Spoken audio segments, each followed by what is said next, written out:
تو زندگی میں کچھ تو انسان کرے۔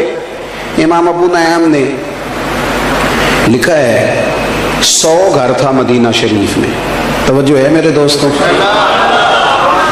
ایک 100 گھر تھا پورا مدینہ منورہ میں، جہاں 2 وقت کا کھانا بھی جاتا تھا، دوائی کا خرچ بھی جاتا تھا۔ 100 گھر، تھوڑی سی آبادی ہوتی تھی، 100 گھر پورا کھانا جاتا ہے، کپڑے جاتے ہیں، دوائی کا خرچ جاتا ہے، لیکن پتہ کوئی نہیں کون دے جاتا ہے، پتہ کوئی نہیں۔ کوئی نقاب پوش آتا ہے، اگر اس سے نام پوچھتے ہیں تو غصہ کرتا ہے، اور صحیح والا غصہ کرتا ہے۔ اگر کوئی بات کرتے ہیں تو ناراض ہو جاتا ہے، کہتا ہے اگر آپ نام پوچھا تو آؤں گا نہیں۔ 100 گھر، اور یہ کام سالوں چلا، سالوں۔ پھر اچانک نا کچھ دن گزرے تو وہ کھانا، وہ چیزیں آنی بند ہو گئی۔ لوگ ایک دوسرے سے پوچھنے لگے تیرے گھر نہیں آتا؟ نہیں، اب میرے گھر بھی نہیں آتا۔ تیرے ہاں بھی نہیں پہنچا؟ نہیں۔ اب لوگ ایک دوسرے سے تفصیلات لیتے ہیں، معلومات کرتے ہیں، کب سے نہیں آیا تیرے گھر؟ اس نے کہا 18 محرم سے۔ تیرے گھر کب سے نہیں آیا؟ 18 محرم سے۔ تیرے گھر کب سے نہیں آیا؟ اب دیکھو نا 18 محرم کو کیا ہوا، جب لوگوں نے تحقیق کی تو پتہ چلا 18 محرم کو امام زین العابدین کا انتقال ہوا۔ یہ شیر خدا کے پوتے 100 گھر تھا مدینے میں، اور جب ان کے بچے روئے ایک دوسرے سے سوال کیے، اور ان کا حال یہ تھا کہ جب ان کو غسل دیا جا رہا تھا تو کمر پہ موٹے موٹے نشان تھے۔ لوگوں نے صاحبزادہ گرامی قدر سے پوچھا یہ کیا ہے؟ کہنے لگے میرے بابا اپنے کندھوں پر اناج کی بوریاں رکھ کے رات کے اندھیروں میں غریبوں کے دروازوں تک پہنچاتے تھے۔ اکھاں جدوں میٹیاں زمانہ مینوں روے گا، وہ رات کو پہنچا کے آتے تھے۔ اب تجسس سے لوگوں نے پوچھا کہ حضور آپ جوان تھے، وہ بوڑھے آدمی بھی جاتے رہے؟ تو فرمانے لگے میں نے کئی دفعہ کہا کہ میں چھوڑاتا ہوں، تو پھر فرماتے تھے پتر اگر تو جائے گا تو پھر تجھے اس غریب کا نام بھی مجھے بتانا پڑے گا، تو میں کسی کو رسوا نہیں کر سکتا، وہ میرا اور میرے رب کا راز ہے، راز رہنے دے اسے۔ قل ان صلاتی و نسکی و محیای و مماتی للہ رب العالمین۔ میرے عزیز، زندگی میں کوئی کام ایسا کر جائیں، کوئی ڈیوٹی ایسی کر جائیں جو والباقیات الصالحات بن جائے، جو باقی رہ جائے ہمارے لیے۔ میں اکثر دوستوں سے کہتا ہوں، اکثر سے، کہ کچھ تھوڑا سا نا، وہ ایک درویش تھے نا دلی میں، تو چھوٹا سا کوئی دکانداری کرتے تھے، تو اکثر لوگ انہیں کھوٹے سکے دے جاتے، تو بابا جی قبول کر لیتے۔ تو آہستہ آہستہ لوگوں کو پتہ چل گیا کہ شاید بابے کو پتہ ہی نہیں سکے کھوٹے ہیں۔ وہ ڈھیر سارے لوگ جہاں کوئی کھوٹا سکہ کہیں نہ چلتا وہ آ کے وہاں دے جاتے، تو بابا جی لے لیتے۔ ایک دن ان کے بچے نے پوچھا کہ ابا جی آپ کو پتہ نہیں یہ کھوٹے سکے ہیں؟ کہنے لگے پتر پتہ ہے۔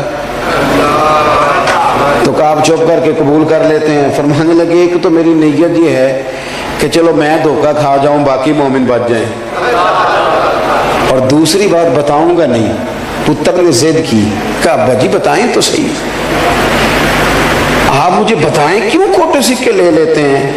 تو بزرگ رو پڑے، اتنا روئے کہ زمین پہ بیٹھ گئے، اور پھر کہنے لگے پتر جب کوئی کھوٹا سکہ آتا ہے تو دیکھ کے میں سوچتا ہوں کہ میں بھی تو کھوٹا سکہ ہی ہوں۔ صبح قیامت جب رب کی بارگاہ میں کھڑا ہوں گا تو عرض کروں گا مالک میں نے ساری زندگی تیرے بندوں سے کھوٹے سکے لیے ہیں، تو بھی ایک کھوٹا سکہ قبول کر لے۔ ایک کھوٹا سکہ ہے جسے بھی قبول کر لے۔ امید ہے ان جملوں پہ رحمت فرمائے گا، کرم فرمائے گا۔ اخلاص والا مزاج پیدا کریں، کسی کو 2 وقت کا کھانا دے کے اس کا گلی گلی تذکرہ نہ کریں۔ دیکھیں اس محفل کا مہمان خصوصی کون ہے؟ میری تو ویڈیو بن رہی ہے نا، میں تو اسٹیج پہ بیٹھا ہوں، میں تو آیا ہوں اور جناب ابھی جاؤں گا، لیکن اصل مہمان خصوصی وہ ہوتا ہے جو محفل سے پہلے جھاڑو دیتا ہے، جو گلی گلی اشتہار لگاتا ہے، جو بیچارہ ادھر ادھر بھاگ دوڑ، یہ لوگ مہمان خصوصی ہوتے ہیں، جو ورکر ہوتے ہیں۔ اپنی زندگی میں خلوص والا مزاج پیدا کریں، کبھی بھی کسی موقع پر بھی کسی چیز کا اظہار نہ کریں۔ چیزیں جب ریاکاری میں آ جاتی ہیں تو وہ اداکاری بن جاتی ہیں۔ وہ عمل تکلیف والا بن جاتا ہے، جس پر ہمارے اسا فرمایا کرتے تھے کسی کی بیٹی کی، کچھ لوگوں نے آ کے کہا جی ہم فلاں غریب بچیوں کی شادیاں کراتے ہیں، اور جو غریب بچیوں کی شادیاں کراتے ہیں وہ انٹرویو خود دے رہے ہوتے ہیں، وی آئی پی وہ خود بنے ہوتے ہیں، مہمان خصوصی ہوتے ہیں، آگے آگے کھڑے، دولہے کی آج بھی عزت نہیں بیچارے کی، اجتماعی شادی ہو رہی۔ تو اسا فرمانے لگے ضرور کراؤ شادیاں، لیکن جس کی بیٹی کی شادی کراؤ پھر اس کی شادی میں خود نہ جانا، اس لیے کہ اس کا باپ تو تمہارے پیچھے ہی بھاگا رہے گا، شکریہ ہی ادا کرتا رہے گا، تھوڑا سا نا دے دو بس، ٹھیک ہے ہو جائے گا۔ پھر ہمارا ایک اور بھی ہمیں بات تنگ کرتی ہے کہ اوہو پتہ نہیں فلانا بندہ جو ہے وہ صحیح جگہ لگائے گا بھی کہ نہیں۔ سچ بتانا، جو اللہ نے ہمیں دیا ہے ہم اس کے اہل تھے، ہمارے اندر قابلیت تھی، جب اس نے اپنے فضل سے دے دیا ہے تو ہمیں بھی اس کے بندوں کی اتنی تفتیش تو نہیں نہ کرنی چاہیے جتنی کہ ہم کرتے ہیں، تو اپنی زندگی اخلاص والی بنائیں، للہیت والی بنائیں، کچھ کام کریں تھوڑا بہت۔ دیکھیں ضرور نماز باجماعت ادا کریں مسجد میں، لیکن امام باقر فرمایا کرتے تھے نیک وہ ہوتا ہے جس کی تنہائی پاک ہوتی ہے۔ اکیلے میں جو بندہ نیک ہوتا ہے، اپنی تنہائی میں بھی کچھ وظائف پڑھیں، کچھ تھوڑے سے پیسے چھپا چھپو کے ادھر ادھر کسی کو پتہ نہ ہو، وہ اللہ کی راہ میں خیرات کریں، کسی غریب کی مدد خالص اس لیے بھی کریں کہ میں نے کسی کو بتانا نہیں، اپنی زندگی میں مخلص ہو جائیں۔ جب مخلص لوگ مل جاتے ہیں نا تو اخلاص والا ایک بندہ بھی ہو تو باقیوں کا کام بھی بن جاتا ہے۔ تو بجائے اس کے کہ ادھر ادھر زیادہ توجہ کریں، اپنے معاملات پر غور کریں۔ سیدنا امیر حمزہ رضی اللہ اخلاص کے ساتھ انہوں نے دیکھا نا کہ حضور کو تکلیف دی ہے ابو جہل نے، تو جا کے مارا ابو جہل کے سر پہ۔ مختلف روایتیں ہیں، یہ زیادہ مضبوط ہے جو عرض کرنے لگا ہوں۔ جا کے ڈنڈا مارا اور کہنے لگے میں نے بھی حضور کا دین قبول کر لیا۔ کہتے ہیں وہاں تو محبت میں یہ نا بھائی کے بچے بڑے پیارے ہوتے ہیں، بھائی بھی بڑے پیارے ہوتے ہیں، لیکن وہ بندہ پھر اپنے بچوں کے سامنے تھوڑی بہت کر بیٹھتا ہے نا باتیں شاتیں، تو پھر وہ کھل کے اظہار نہیں کر پاتا۔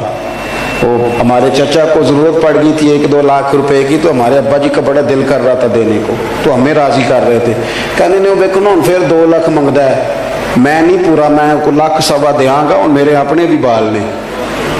تو میں ہس پڑا، تو مجھے کہنے لگے تو کہڑی گلوں ہسنا ہے؟ میں کہ ابا جی انہیں 2 منگے، تھوڑا دل 2.5 دین نو کردا پیا ہے، لیکن وہ بھائی ہے نا جی، بھائی بھائیاں دیاں باہاں ہوندے۔ تو حضرت امیر حمزہ بھائی اور بھتیجے کی محبت میں زور سے مارا۔ کہتے ہیں میں نے اعلان کر دیا کہ میں نے بھی حضور کا دین قبول کر لیا ہے، لیکن جب واپس آیا تو دل میں خیال آیا کہ تو اعلان کر رہا ہے۔ پھر میں نے اللہ سے دعا کی، یا اللہ حق پر میرا دل جما دے۔ میں نے دعا کی اور اللہ نے رسول پاک کے دین پر میرے دل کو استقامت عطا فرمایا۔ حضرت اور نبی پاک علیہ السلام نے فرمایا، مستدرک میں موجود ہے، حضور فرماتے ہیں اللہ کی بارگاہ میں حضرت امیر حمزہ اللہ اور اس کے رسول کے نام سے ان کا ذکر وہاں کیا جاتا ہے، آسمانوں میں ان کو اسد اللہ کہا جاتا ہے، اور فرمایا